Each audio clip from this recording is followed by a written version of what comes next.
Hey everyone, welcome back to a new video. In today's video, I'm doing a topic that's a little bit different and something that I usually don't cover here on the channel, but I just wanted to do something different. I'll be back to my normal kind of true scary stories tomorrow. In today's video, as the title says, we're doing cryptid stories. In this video, my good friend Swamp Dweller will be helping me read these stories. He often covers these stories on his own channel, so if you enjoy stories like this, consider checking him out if you haven't already. As always, if you have your own story that you might want to share here on the channel, you can submit it at southerncannibal.com. All that being said, let's begin. And remember to always stay hungry.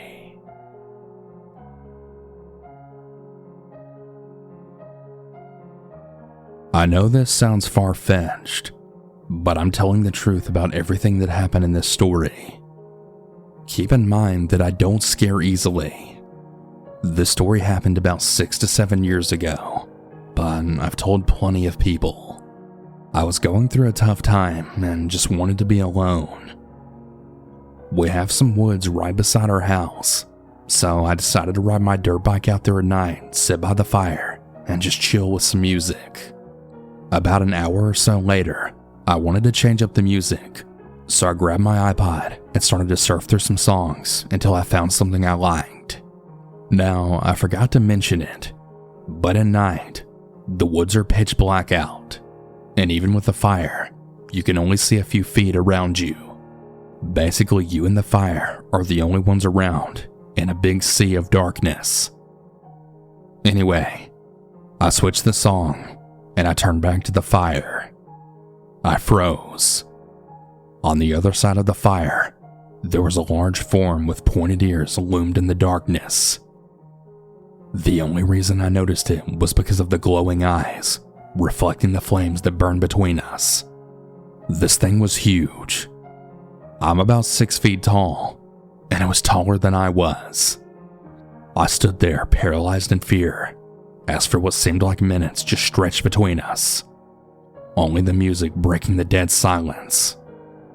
Now, I live in Ohio, so not a whole lot of tall animals in the woods with pointy ears. We have no bears, or really any kind of wild animals in the area that are bigger than deer, and this thing before me was definitely no deer. And at that moment, I didn't think it was human either. During our silent standoff, my brain finally recovered from shock and screamed for me to move. I quickly dropped everything in my hands, including my phone and iPod. I jumped on my dirt bike and tried to start it, and just like a horror movie, it wouldn't start. Dread filled me, and I could feel my face getting pale. The engine turned over really slow, as if the battery was dead. I honestly thought my heart was going to break my ribs. It was pounding so hard. Luckily, it has a Kickstarter as a backup, though I've never really had any luck kickstarting it. Well, I guess luck was smiling down on me that night, because with a hard kick, it started, and I then flew through the woods as fast as I could. Looking back on it now, I'm guessing whatever it was could have attacked me, with all the time it took me to get the dirt bike working.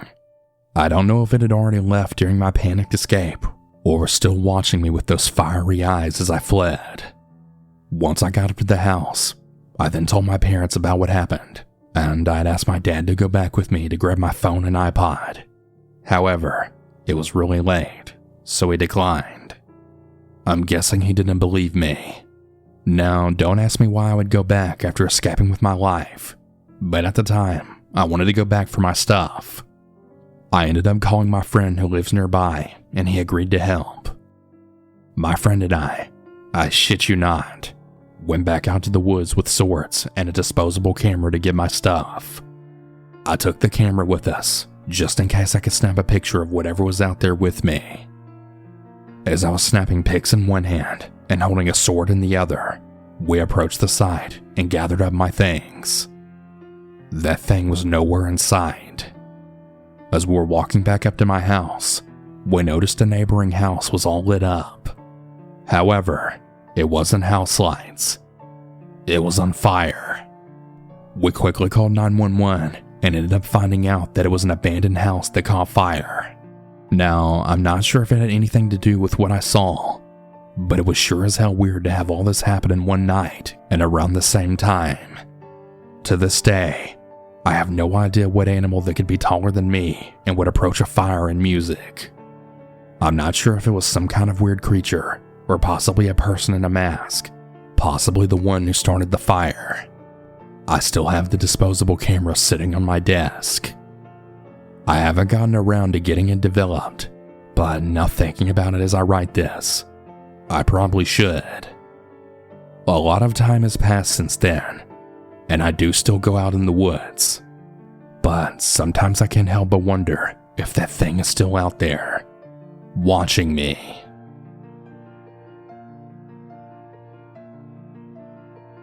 The first thing I'd like to say is, I really don't know what I saw that night. It was late, I was tired, and it was dark. But what I do know is that whatever I saw, it was not normal. So let's get into it. I live in the suburbs of San Antonio, Texas. Me and my sister were driving along the road one night, and it was about 11 p.m. Let's call my sister Laura. Laura and I were hungry, and we decided to drive to Raising Cane's Chicken Fingers. It was a Friday night, so they were open until 1 a.m. Our parents were out of town that weekend, so we were free to do whatever we wanted. That included watching scary movies, eating junk food, and staying up really late. Laura was 18 at the time, and I was 15. We had helicopter parents, and they didn't like us to watch R-rated movies or stay out super late. Nevertheless, we decided to watch The Taking of Deborah Logan, an R-rated horror movie. We were pretty creeped out after it, and Laura didn't want to go outside, but I talked her into it by offering to buy her meal. She reluctantly agreed. Oh, how I wish I had really trusted her gut. We go to an exclusive private school where we have to take back roads to get to. It was very windy and forested, and with a few houses spread apart. After about 10 minutes of driving, we turned to about the fourth turn where it was the darkest. We weren't listening to the radio because we hated it, and there was a blip in the conversation. Our headlights then illuminated a small herd of deer in the tall grass. Now at first, we thought nothing of it. There were a lot of deer near us, and it was pretty frequent to see some deer after dark. However, as I looked a little closer, I saw something a little strange. I told Laura to slow down so I could get a better look, and when I saw one of them, it scared the living daylights out of me. One of the deer appeared to have its skin falling off, and the skin that was still on had black bubbles on it. Its legs also looked broken, like it had two knees on every leg. I looked at Laura, who had stopped the car, and her eyes looked glazed, and her mouth was wide open. When I looked back at the deer, as we called it, it had its head cocked to one side, then slowly started to smile at me. It was very unnatural. Have you ever seen a dog look at you like it was smiling? It looked nothing, and I mean nothing like that. There are no words to describe it. I just knew it wasn't normal. My body was frozen at this point, and I didn't dare to turn away from it and look at Laura. After about 20 seconds of it just smiling at us, it began to slowly walk towards our car. 30 feet, 20 feet, 15 feet, and then 10. Suddenly, something roared life in me, and I screamed to Laura to floor it. There was no response. I then turned and I slapped her in the face. I know it's wrong to hit a girl, but I was trying not to die or whatever the hell it was about to do with us. Finally, she woke from her trance and put the pedal to the metal. We shot the hell out of there as fast as we could, and I didn't look back. When we finally pulled into the Cane's parking lot, we just sat there. Our appetites were gone. We sat there for a good 5 minutes before I spoke up. What the hell was that thing? She never responded. We just drove home. We took the highway this time, even though it took us about 15 minutes longer to get home. I didn't complain though. Ever since then, we've never driven on that road at night, and Laura and I have never talked about whatever the hell that thing really was. This has been my first, and hopefully last encounter with the cryptids. I know now that there are things in this world that we do not truly understand, and that many of these missing person cases may not be normal kidnappers, but instead, the creatures of the darkness which feed on the humans.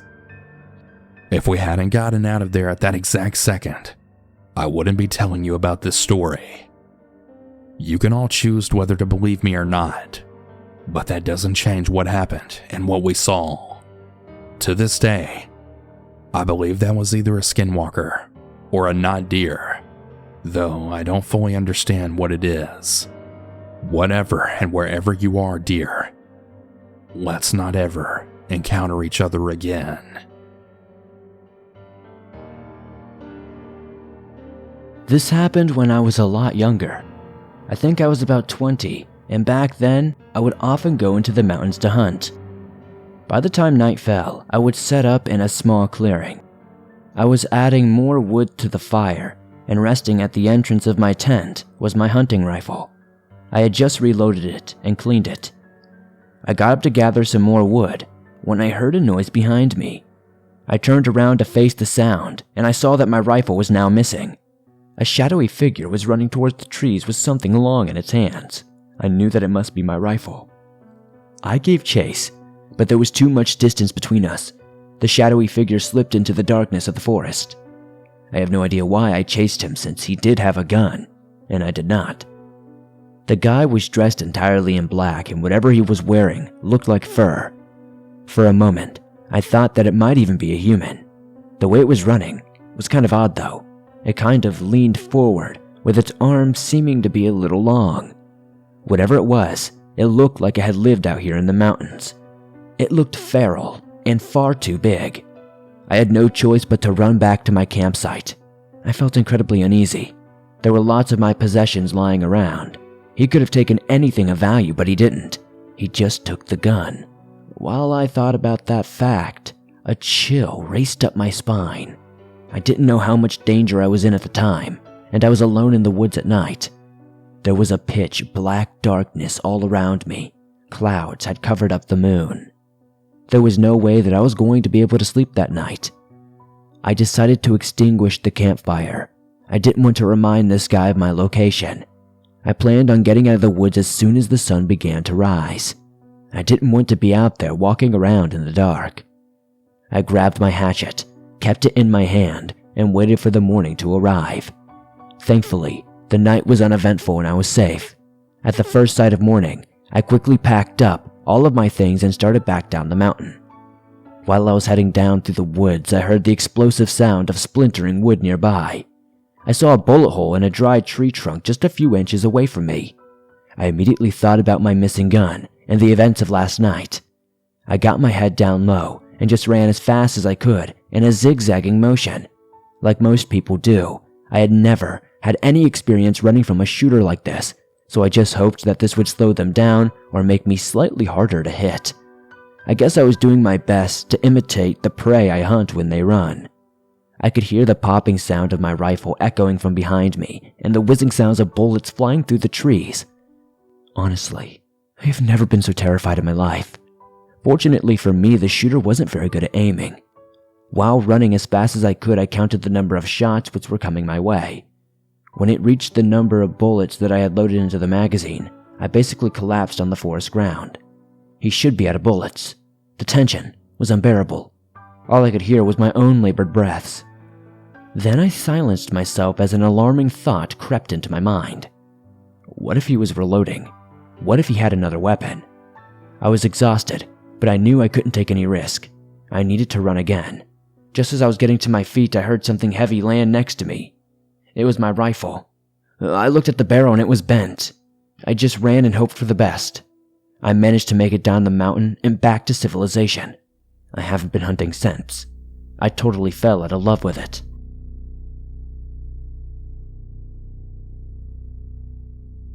This is a shorter story, but it does still horrify me because I'm really afraid it'll come back again someday.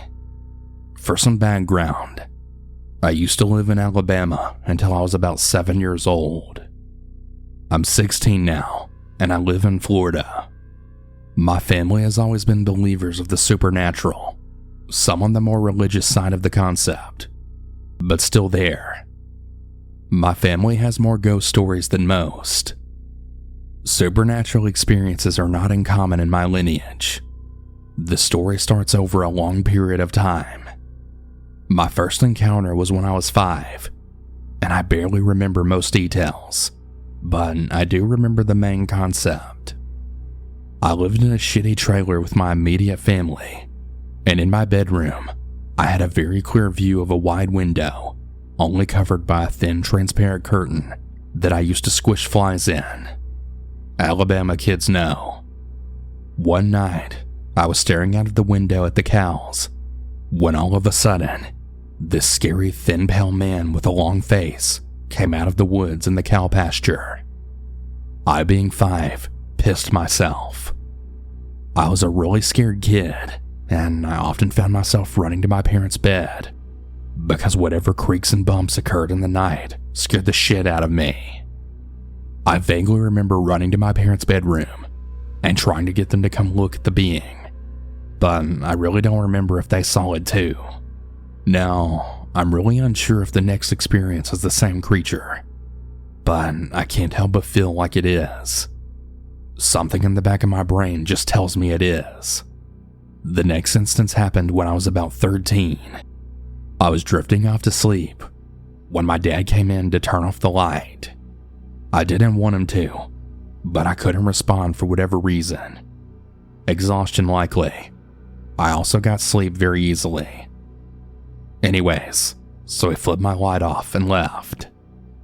I fell asleep, but I found myself waking up, though in a state of sleep paralysis. I couldn't move or talk or anything, but I could just see. All of a sudden, this pale thin creature comes out of my closet. I think it came from that direction, but I couldn't turn my head to see. And it then crawls on all fours towards the end of my bed. I really suck at describing things, but the best reference I can give is those Russian sleep experiment pictures that you always see, but with a bump on its head, and with backward limbs and shit. It just stared at me. Then its jaws sort of clicked and cracked, and it was fucking smiling at me. We kinda just sat like that for what felt like a minute or two. Then my dad came in to wake me up, and then the creature disappeared.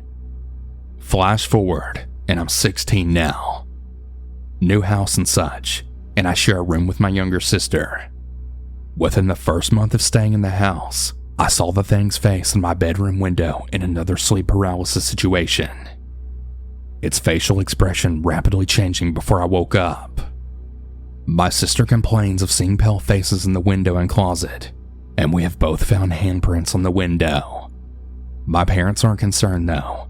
They say we probably left the prints ourselves and just forgot, and that they're probably just nightmares from listening to too many scary stories. I'm really hoping to get input. Does anyone out there have any idea what kind of thing this is, and how to get it to leave me alone? I don't know what it wants, or if it even has the capacity to want. It just seems to show up every once in a while and terrorize me. Please help in any way you can.